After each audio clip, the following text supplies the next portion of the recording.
Can't sleep. You just gotta do something. Welcome back to Build Theory. I'm Aurian Archive, and in case you're wondering about the music that should be softly playing in the background, it's a group called Absolute. No. Group is Blitz Union. Album is called Absolution, and I found them by following. Who was it? Sardonic. Sardonic is a Brazilian drum and bass artist who does some really good. Anytime you see Zardonic remix something, you know it's probably going to be a really good remix. Uh, but always kind of what the source material going to be like. And sometimes the source material just isn't that good anyway. So that's what's kind of going on in the background. Going on in the foreground, we are once again looking at the Stone Nature Corruptor. Now, at this point with the character, I have actually gotten a few badges, gone and participated in a few events, and so I have a better handle on how the character is playing uh, beyond what simply occurs on paper.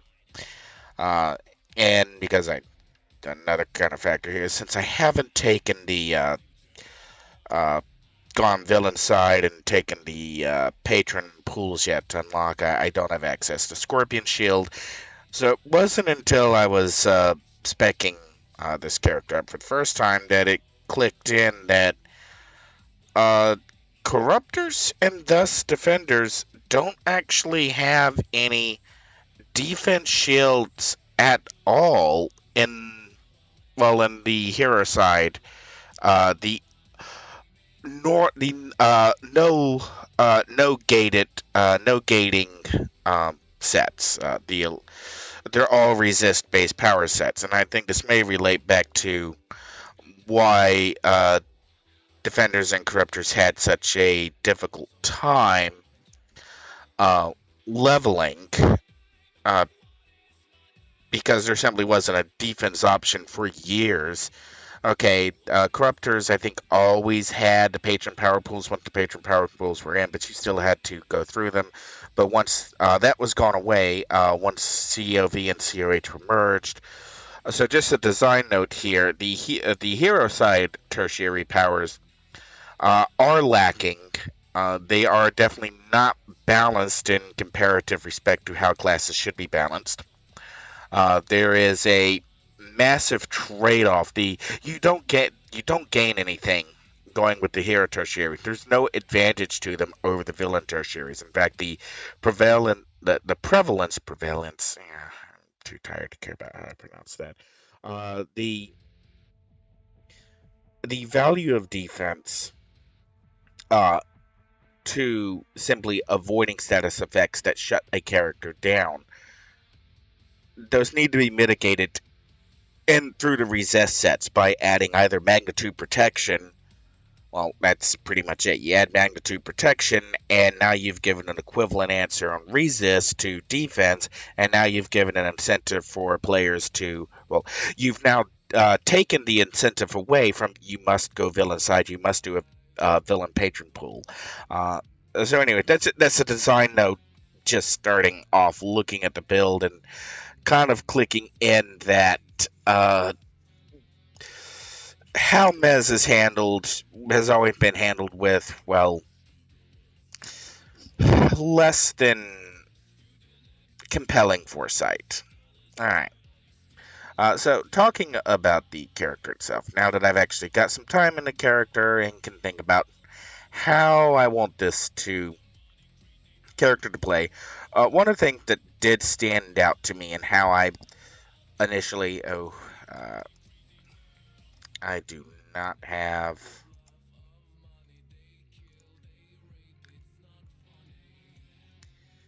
Okay, I'm kind of listening to the lyrics going on in the background, and I'm going, I don't think so.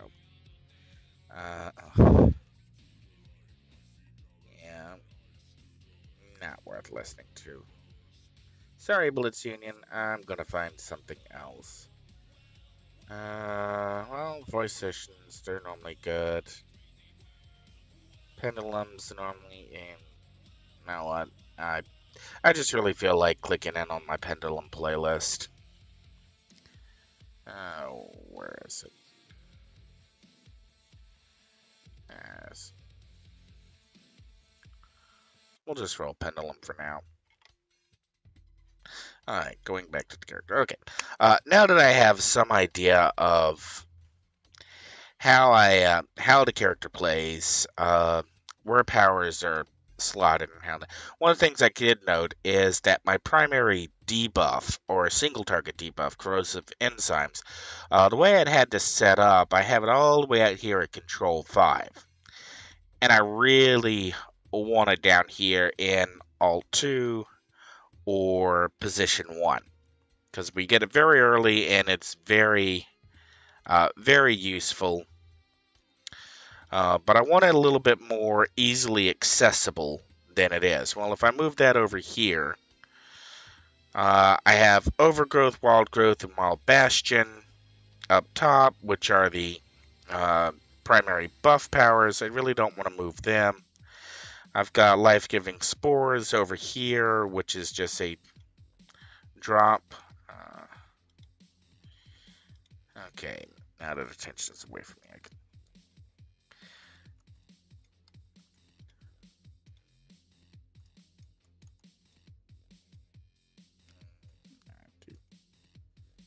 Combine 3 into Break Free.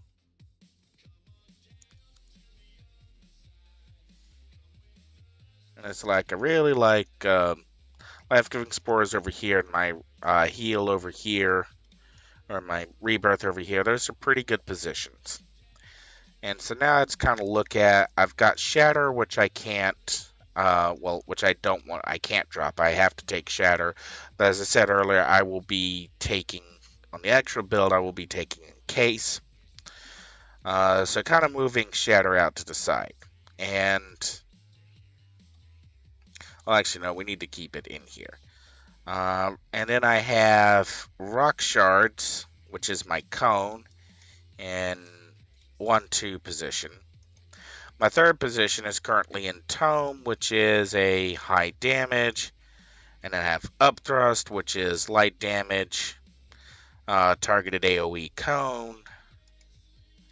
And we have Stalagmite, which is kind of late. But how late is it actually in the build?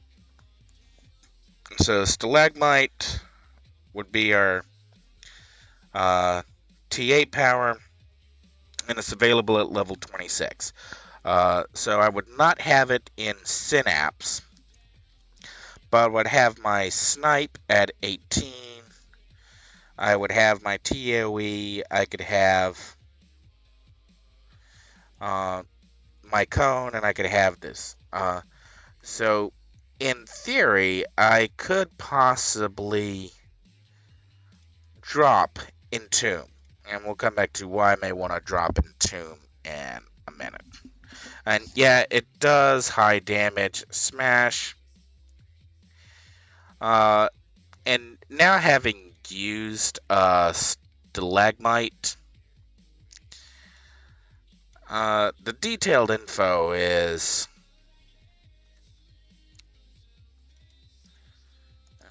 can I get in?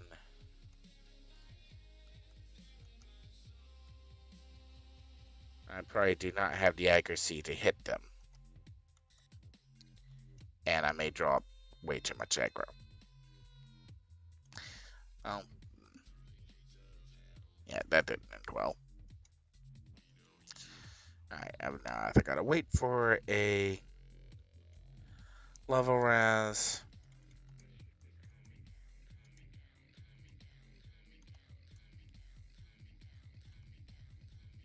Alright, clear the mob.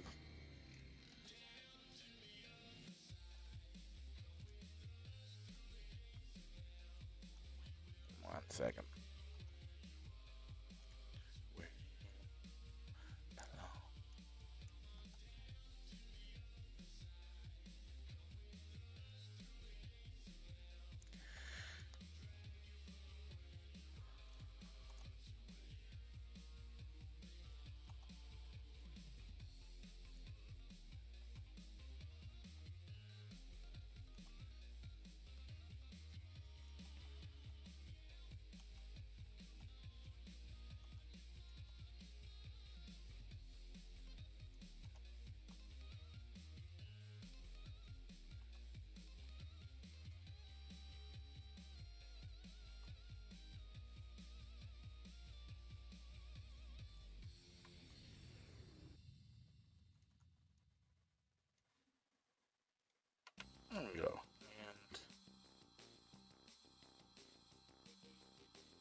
back up a bit. Okay, so going back to how I want this set up. Up thrust. Well, don't really want to. Alright, one of these explosive arrow. What is explosive arrow map to? Up thrust. Says light damage, targeted AoE. Now, if I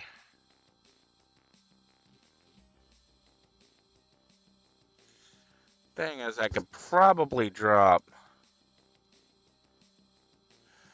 Rock Shards also has the ATO set in it. Now, because it's a cone, we got 40 feet, 30-degree arc, 10 max.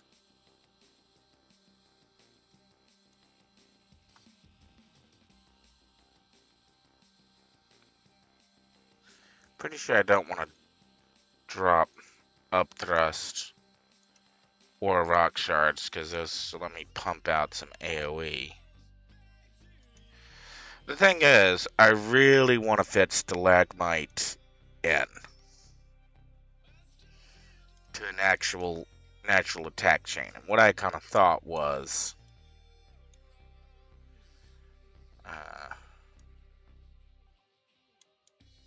actually move that in here.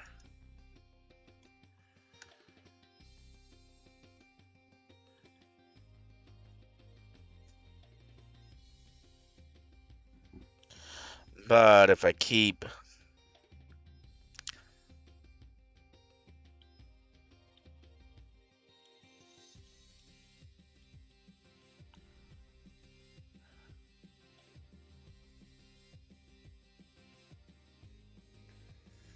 then that works as well.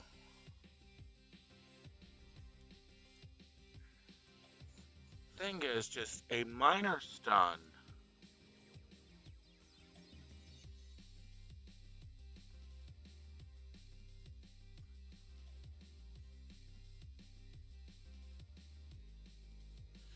I mean, I wish I had some actual numbers for what that extreme damage is supposed to be.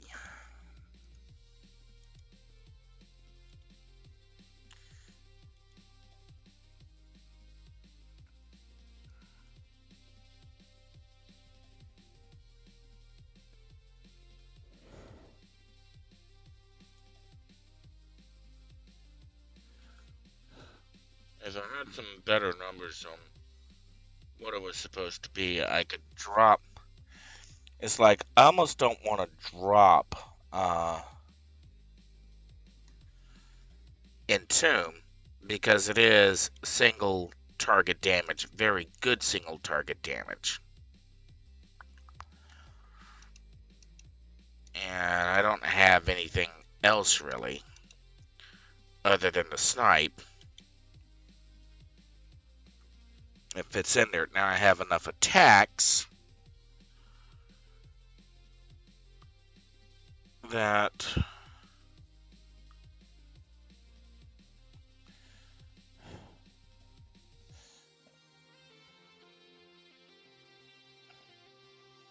thing is, if I drop stunning shot, if I drop the stun, because it's so, let's check some numbers here. Alright, Seismic Force has a recharge time of 1 minute 30 seconds. AIM has a recharge time of 90 seconds, so 1 minute 30 seconds. So AIM and Seismic Force would share recharge values. So right now our recharge value is at 18 seconds. And that is that's with Agility Radio Paracon slotted, and that is not accounting for what Seismic Force does. And the thing is, what happens when you hit seismic force when it's orange ringed, it decreases the recharge time on all the other powers, which is a quite useful mechanic. Uh, so right now I'm kind of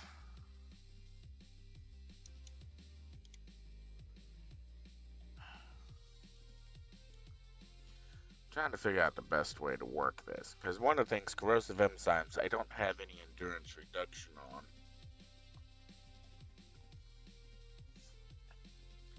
Even though it's a very powerful debuff.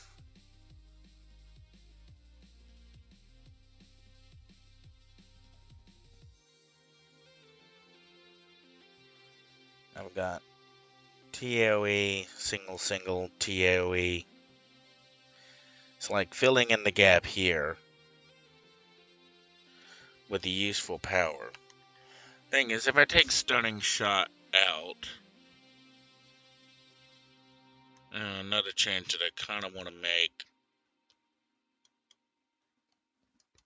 based on playing. I really like Super Jump, and Super Jump I think suits the character a little better.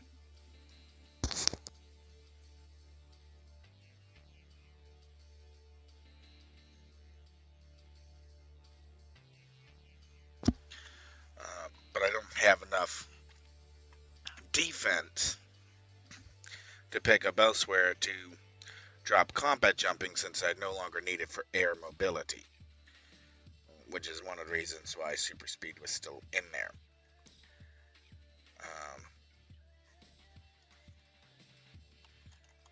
We'll look up acrobatics.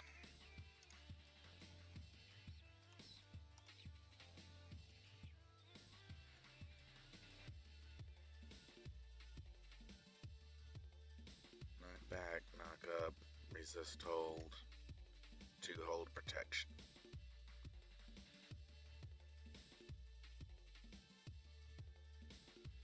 See, the thing is, if acrobatics did something like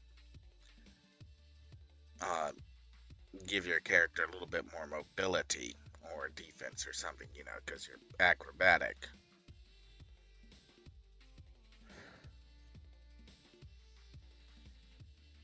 The other thought is I could actually go down and put in Vengeance, and I got 1, 2, 3, 4. I can fit in another look at a Gambler proc.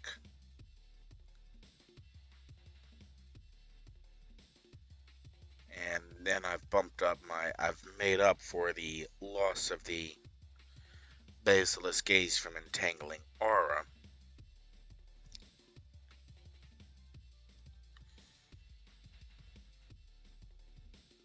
And I just have to figure out my UI.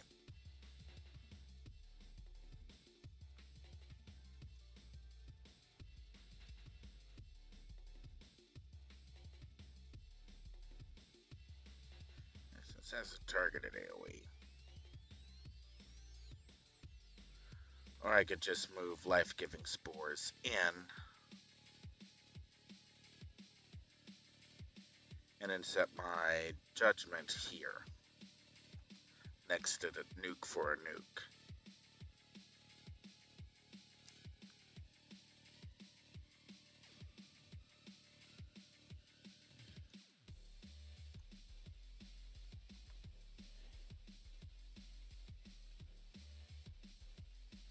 I'm almost kind of liking that approach a little bit more. I mean, using Vengeance means I've failed as a buffer, but I'm not going to be an especially powerful buffer to begin with. Super Jump just really seems, yeah, I know I have Mighty Leap right now, but Super Jump really seems more to suit the character than Super Speed. Even though she's got to take Hasten because there are no other equivalents to Hasten that offer a recharge. This almost feels like this would be a build that would be, if more options are ever added, it's a good build to revisit.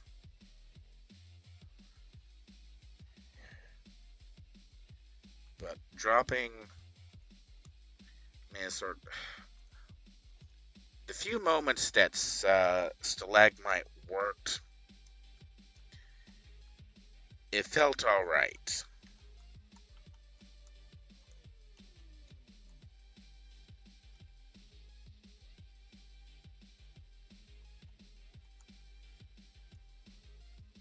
And Rock Shards also gets a affected by seismic shockwave. The upfront damage will be increased and damage over time will be accelerated. Range will be increased to 60 feet.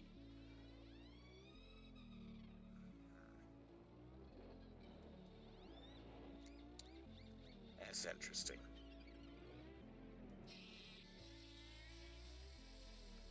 And you can just see how um,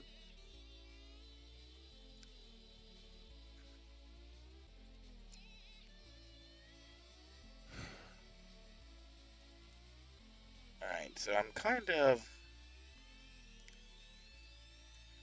I'm really leaning towards dropping Stalagmite. I don't, without the specific numbers of what constitutes extreme damage,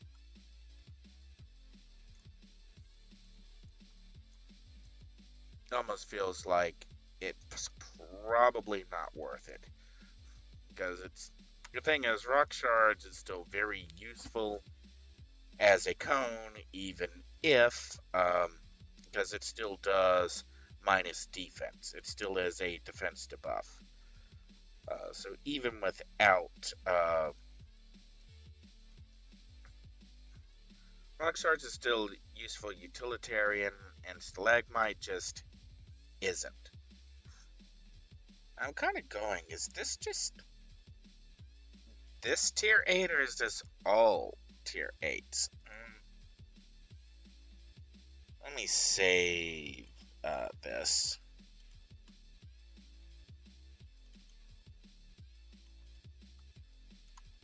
Real quick. Let's look at assault rifle. Alright, tier 8 on assault rifle isn't terrible. Tier 8 on... Actually, that's just... let's do a quick look through and see across the defenders and corruptors which ones I've taken. Okay.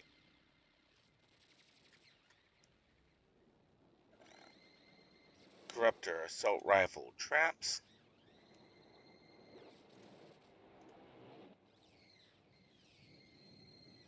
And she took the tier 8. So, Corruptor dark traps. She took the tier 8.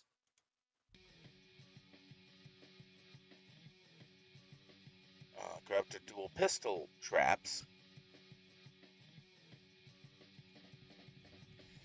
I know, for some reason I have a bunch of traps builds in here.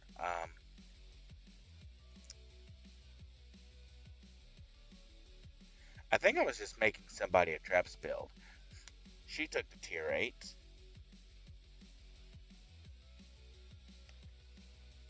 Corruptor Fire Blast. What's my most recent one? Fire Blast Pain.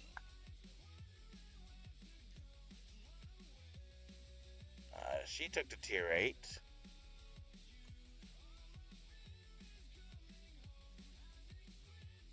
Alright, Ice Storm. This is one apparently I did very recently. She took the tier 8, and Better Freeze Ray is a very nice power. So far we're seeing that it's just archery and stone that have underwhelming tier 8s. Sonic.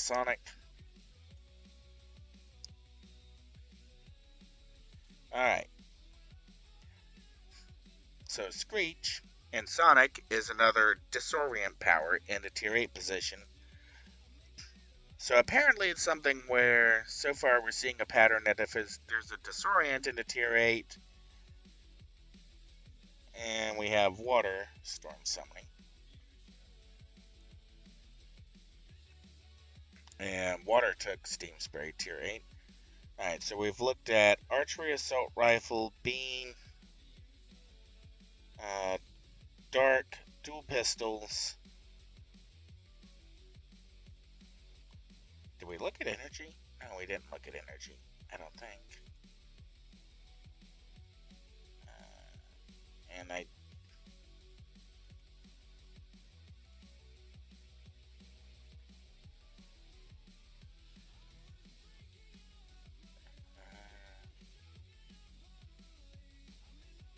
oh, maybe that was a defender. Okay, we'll look at blaster. Let's see. Energy elect, energy ice melee that I did, or ice mace that I did last year, and an energy ninjutsu. We'll look at the energy ninjutsu. Oh, nope, they took explosive blast. Okay, energy, fire. We looked at ice. Did we look at fire? Yeah, we looked at a fire. Fire pain. Psychic. Psychic and rad. So, psychic and rad are the two that we haven't looked at.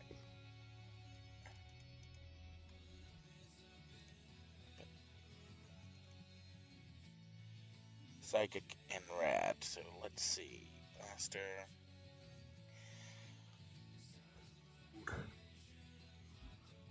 Rad martial.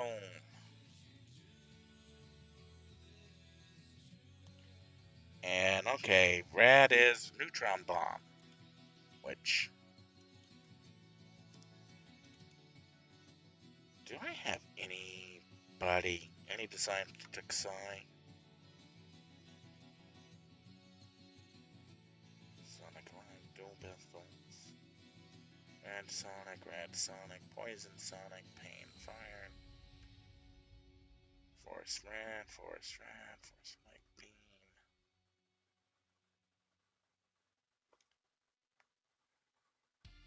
Okay, this... have I seriously never done a Psyblast? Oh, there we go.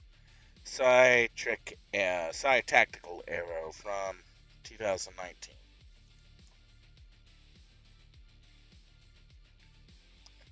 And once again, we have a disorient with... okay, so it's...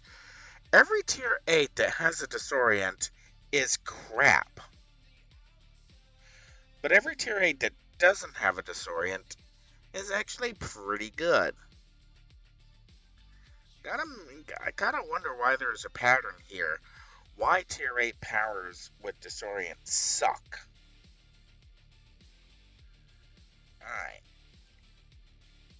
So I got kind of a UI layout. I've kind of come to the determination that we're going to be dropping Stalagmite and not trying to fit it in.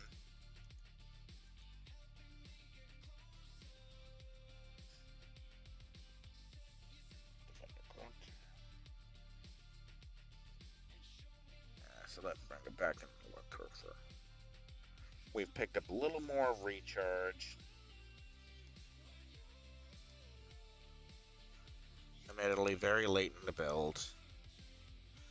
I'm still torn between whether or not for the actual going to make this. I really like Super Jump for the character, but the utility of Super Speed and the Celerity Stealth is really hard to overlook.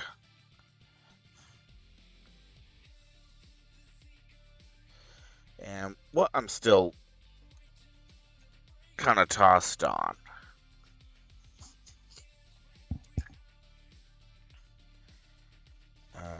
Explosive arrow, up thrust.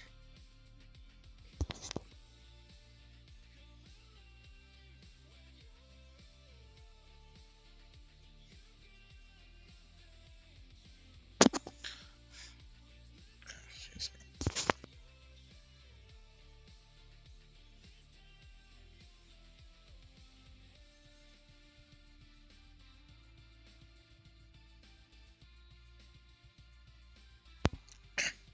taking antihistamine and all.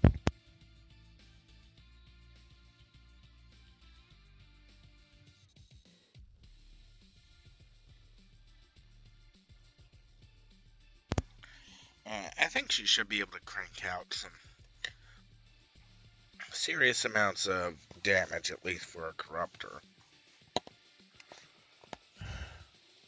Really don't like taking a power that requires other players to die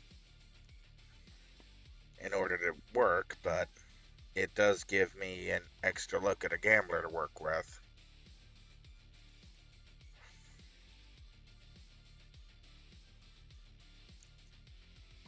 And okay, so we kind of got the UI settled for where things are going to go. We're just going to remove you from the tray, remove you from the tray, remove you from the tray.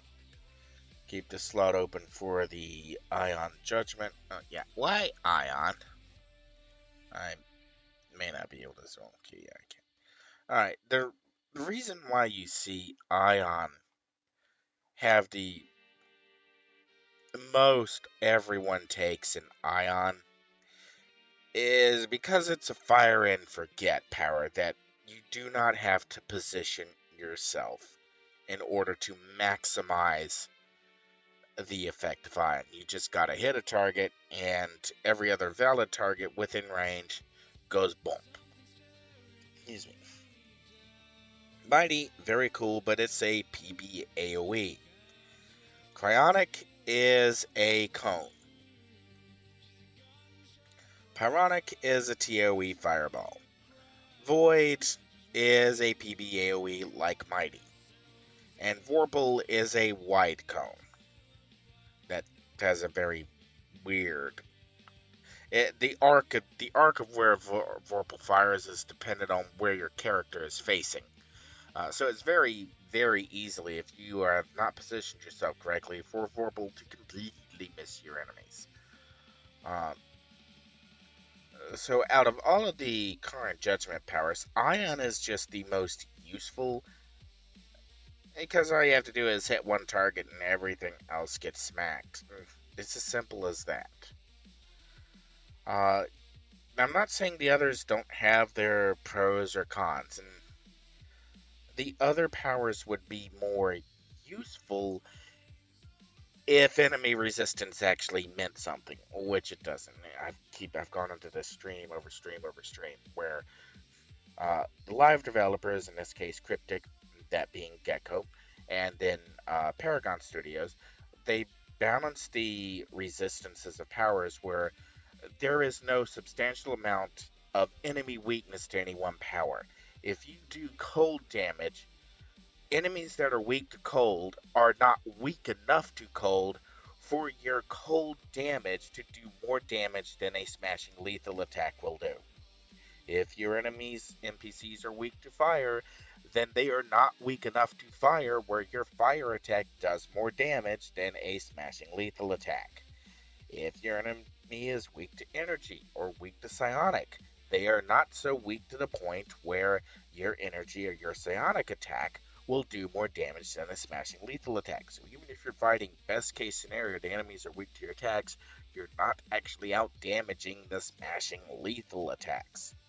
And this really shows through in the incarnate power. Some of these cryonic would be really useful if you were up against enemies that had a weakness to cold, and you could exploit that weakness and do double damage or triple damage.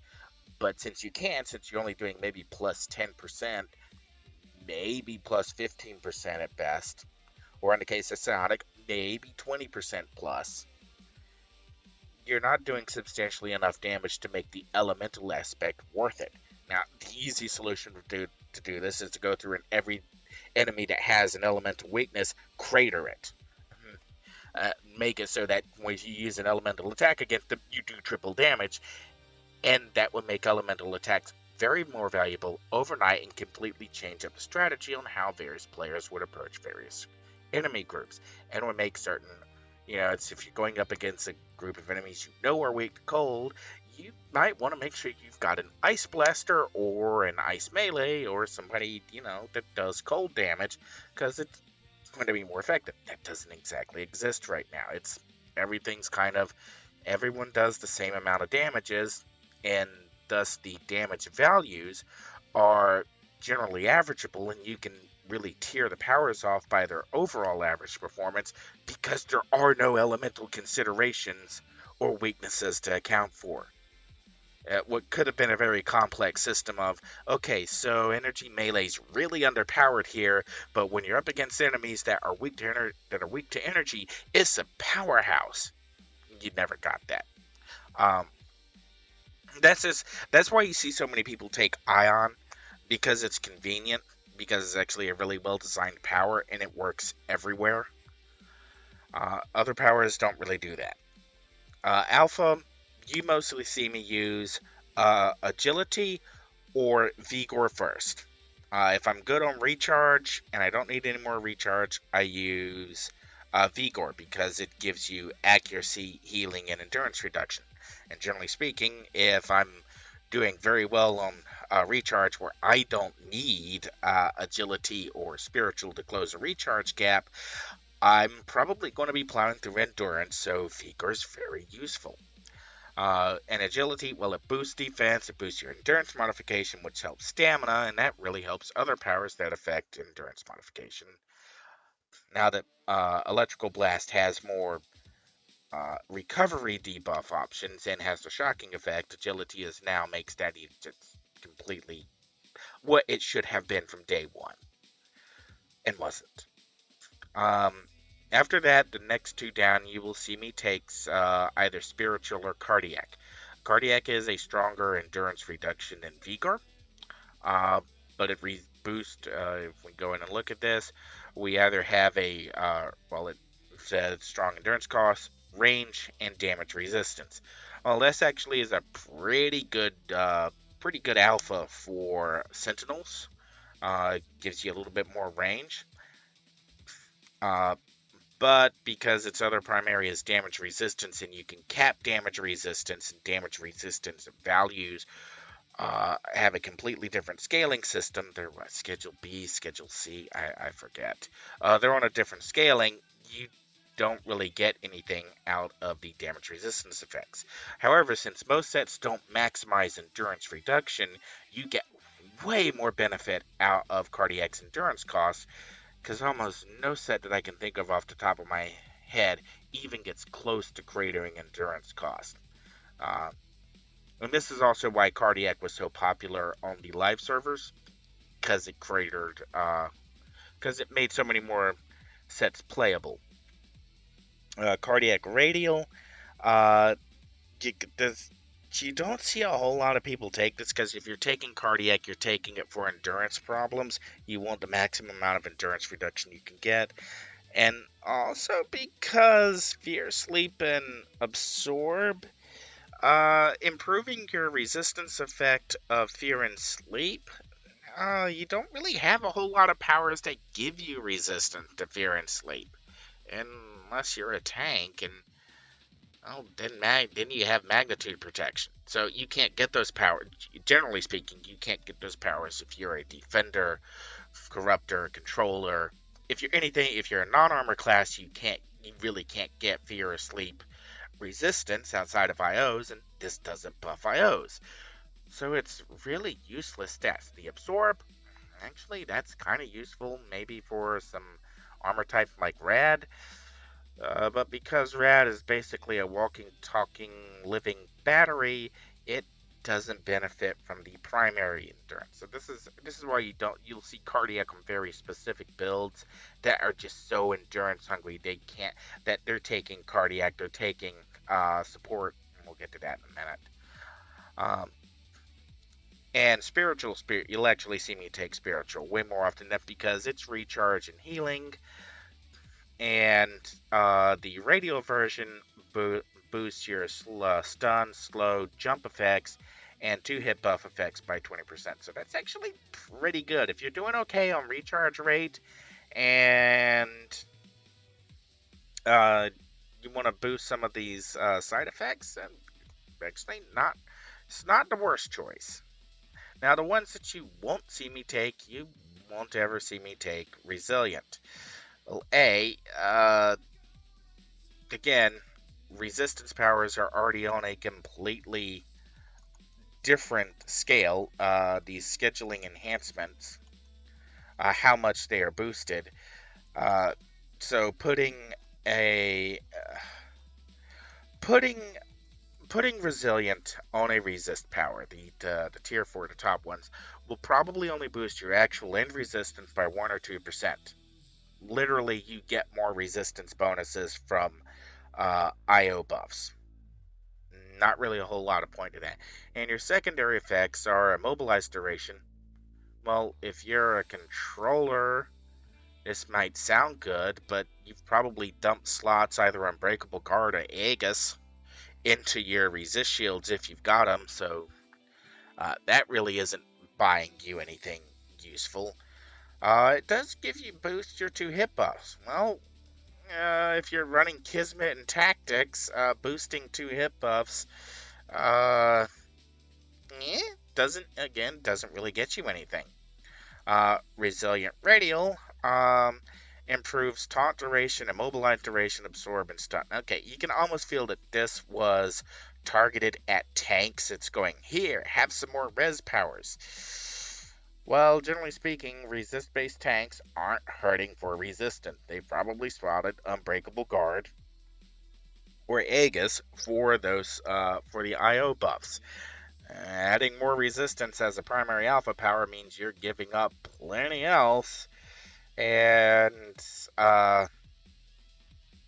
tanks really don't get absorbed. So I don't know what the idea. I really don't know what the idea was, because this was resilient. Resilient was just not thought out of who's going to use this, what bonuses would be valuable.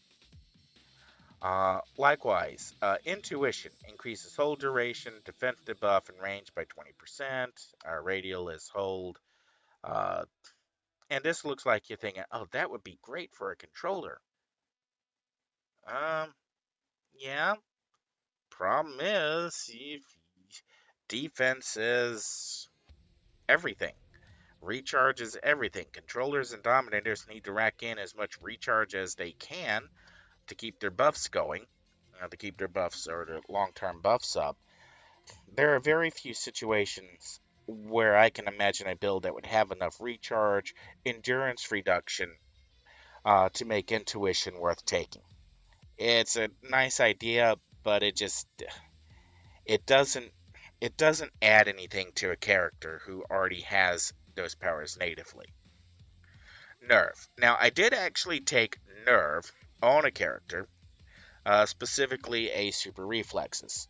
And I took Nerve because it was one of the only ones that affected defense buffs, and it affected accuracy, and it affected hold duration. And this character was an SR, so defense buffs, nice to have. Accuracy, well, she kept missing everything. And if you're a stalker, missing is bad.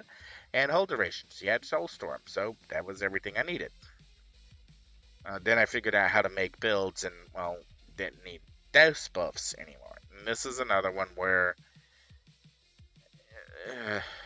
no. Alright, and the last one, if you see somebody who has a build with musculature in it, find another build. Just find another build. Musculature gives you nothing. It doesn't. Uh, most of your damage sets are going to cap your damage far into red ED. I mean, by a lot. So simply adding in more damage, even if you're going over the ED limit, isn't actually adding anything to your total damage counts. You get more damage out of boosting your recharge, which was what agility or spiritual do, because they will boost your DPS or damage per second by giving you more powers more often. And in the case of agility, okay, going back to where were we? Vigor gives you accuracy, so it doesn't give you recharge, but your attacks are going to be more accurate. And musculature doesn't give you that. And okay, fair enough. The radial does give you, and this is a fruit salad.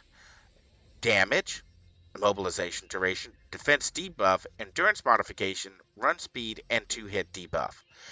I mean, you almost feel like the developers who made, because some of these weren't in there at launch, they were just trying to throw stuff on it saying, somebody please take this. It's gotta be useful for somebody. It's not. Alright, I hope that explains why you see various alpha powers that are used and others that just cause head tilting and then go, no, bad choice. Destiny. Okay, all of the destinies are useful. If you are burning incarnate powers, rack them all up. Ageless is useful core for endurance recovery. You've got someone who's chowing through endurance. Ageless core epiphany, great. Ageless radial, defense debuff resistance. You can't get this through IOs. If your character doesn't have any defense debuff resistance, then Ageless will keep you alive against enemies that would remove your buffs. That's useful. Barrier, plus deflame, plus resist, and it also has a res built in, or at least the barrier radial epiphany. So you can be carting around a res and bring your teammates back to life. So those are both very useful. Clarion. One of these, the Clarion Core, gives you recharge protection for the full duration of the power. For some characters, you don't have any other methods of anti-mez, this is it. And then Clarion Radial doesn't last as long, but it does boost your range and boost your secondary effects. So if you've got some kind of anti-mez and you have some debuffs you want to land down, say, trying to think of, electrical would be a good example. Electrical affinity, you got anti-mez there. You've also got some really powerful debuffs and some nasty side effects, and you hit Clarion Radial, you can be ultra nasty. So again, both of these are very useful. Rebirth, wide PBAOE heal plus max HP, that's really good. Wide PBAOE heal plus regeneration, that's also really good. Incant. These, the difference here, the safe zone persists longer on the core than on the radial. And if we look at the core gives you healing, receive, throw knockback, and stun. And it persists, the safe zone persists for longer. Radial version gives you plus healing, receive, plus stealth, plus perception, plus move speed, and knockbacks and stuns enemies.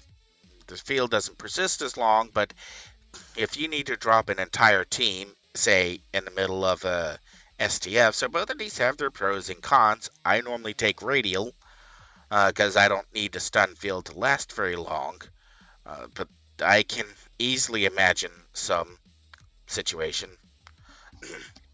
Barracuda Strike Force, Barracuda Strike Force, Barracuda Strike Force, where the core incant saved a team's bacon. I've also known it to save a team's bacon in the Cathedral of Pain. So there are some high points. Both of these, all of these, you can't fault any. You can't look at anyone and say, well, that was a bad choice, because they're not really bad choices. Some of them may be a little bit more specific, but they're not bad choices. All right, Destiny. You almost always see everyone going for a reactive. And because minus damage or the damage resistance debuff is very valuable. And there are various figures and calculations out there.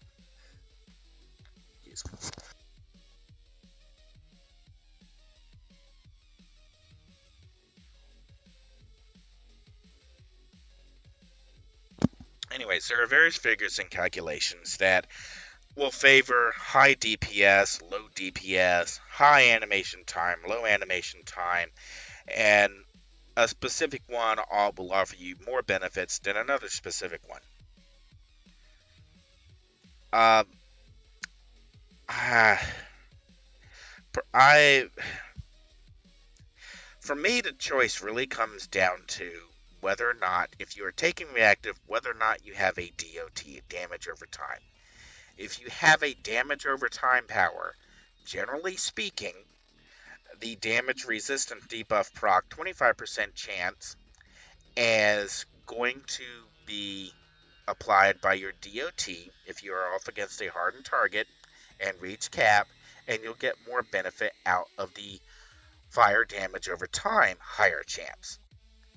If you do not have a DOT, if you say willpower, invuln, a ranged character, generally speaking, you don't have any other debuffs, say like a sentinel, generally speaking, if you do not have a DOT that can keep applying the damage resistance debuff up close and personal, then the core flawless will probably give you a higher return over time against any specific target. Those are generalizations.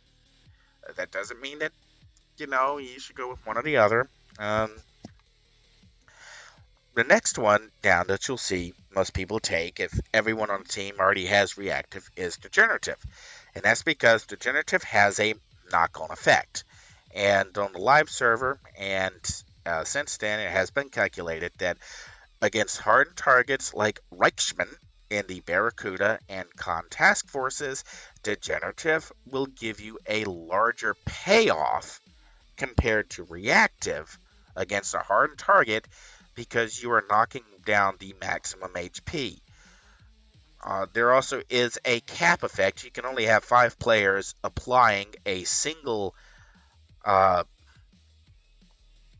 single interface debuff on any single character. So if 5 players on your team already have reactive, if you're running degenerative, you'll be knocking down the maximum HP of a hardened target. Now, for me, I normally go with degenerative radial to maximize the minor toxic DOT chance, just more damage.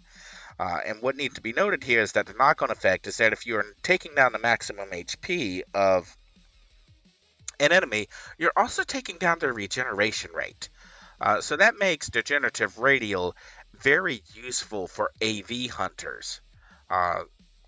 And in my own test with a mastermind AV hunter, degenerative can outpace reactive in against specific monsters.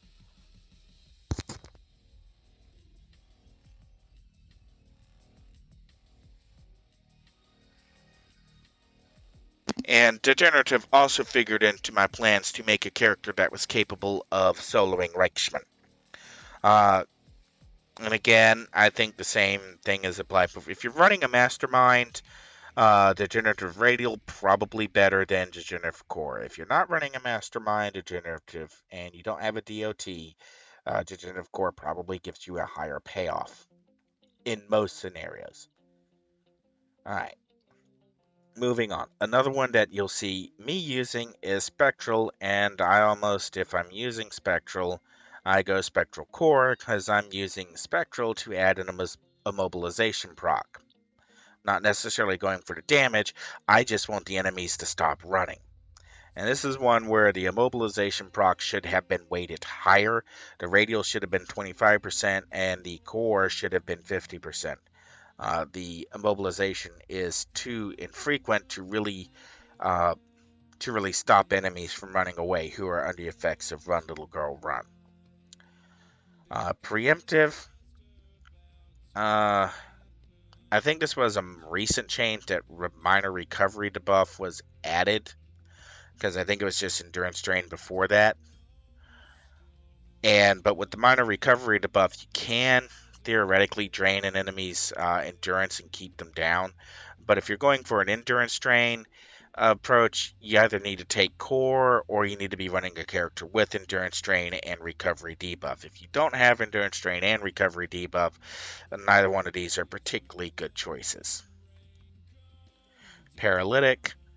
Um, I've used this on a couple characters who had problems hitting things. Again, this um, goes back to the aforementioned Stalker. Uh, Now, I did use the radial, the defense debuff and damage debuff primary proc when trying to make a scrapper who kept dying die less. The same scrapper that I pushed over 20 fire armor scrapper that I pushed over 20 HP per second regeneration, and she still went splat against everything. The power of defense. Do not underestimate it. Anyways, paralytic. There are specific cases where if you have 5 players all running paralytic radial flawless, and they're all targeting, say, a monster like juiced up Babs, back at or the Marauder in the behavioral adjustment facility trial. Which one? Not up high enough to look at this yet. I think the developer's intent was that enough players on a team would have paralytic radial flawless and would be pumping void judgment that Marauder's super nuke would be countered, but that never actually happened in game. At least not to my knowledge. Other than a few specific teams who tried it, and it was so janky trying to get everyone to get up enough salvage to make those. Wasn't ever practical. Gravitic, recharge rate debuff, and secondary effect debuff. This is one that could have been more. You could have seen more players taking it for the secondary effect debuff proc, but I think that was added in late after developers realized that nobody was taking Gravitic because there was nothing in here worth looking at. Diamagnetic, another one that I ran, and it's 2-hit debuff and a regeneration debuff. You would think that this would be better than Degenerative. It's not. In most cases against hardened targets, Degenerative will give you a higher payback because it has the toxic damage built in on top of the regeneration debuff that results from knocking down the maximum HP cap.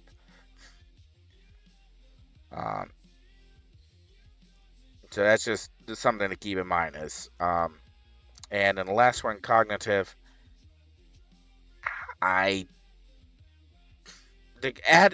a proc, a very good idea. Like Spectral, very good idea. Adding an actual proc to the power that adds an effect, nice idea, but the rate of the proc is just too low. Again, this should have been at 50% primary, 25% radial, and that didn't happen. So you don't see anyone ever taking these.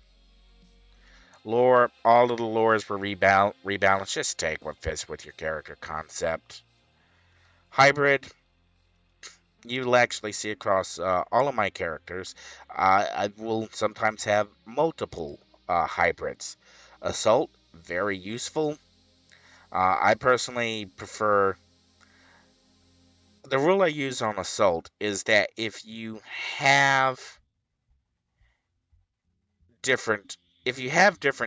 are a energy user, your attacks are energy based, you'll probably get more mileage out of Assault Core.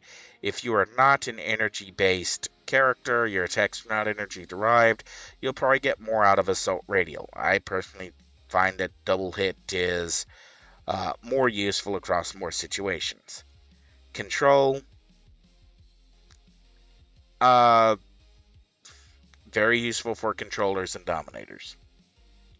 Melee, the thing to keep in mind here is that core gives you status protection. Doesn't matter how many enemies you have around you, and this also gives you regeneration and resistance bonus. Melee Radial, however, is a taunt power. Tag it and enemies are taunted to you, but it boosts your regeneration, defense, and status protection depending on how many enemies are closer. So if you are good at taunting and you just need more survivability, you probably want core. If you are not so great at taunting and you are a scrapper, you probably need melee radial.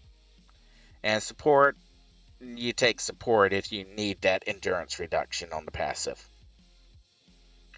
Alright, so there's a rundown of the incarnate powers, and hopefully gives you an idea of some of why you see some powers taken and why you see some powers not taken.